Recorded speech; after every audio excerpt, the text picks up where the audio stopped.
Mohamed Lamine Tal, je suis le coordinateur de la section du Forum civil, section de Saint-Louis.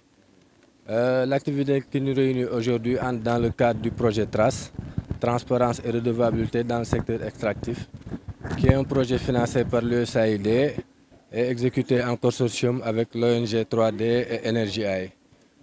Nous avons effectué 3 journées de formation, une journée sur la réglementation des revenus du secteur extractif, une autre journée sur la responsabilité sociétale de l'entreprise et le plan de gestion environnementale et sociale, et aujourd'hui sur l'installation d'un observatoire territorial sur le secteur extractif.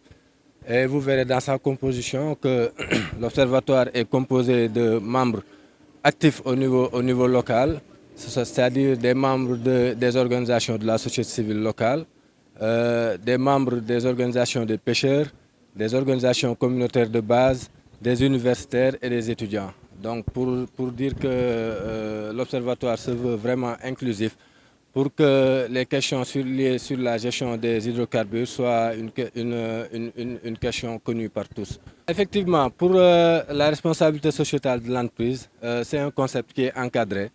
Et vous verrez que les entreprises au niveau, par exemple pour l'entreprise exploitante au niveau de Saint-Louis, vous verrez dans ces dépenses, on dit souvent dépenses sociales obligatoires ou dépenses sociales volontaires, qu'ils appellent souvent la RSE.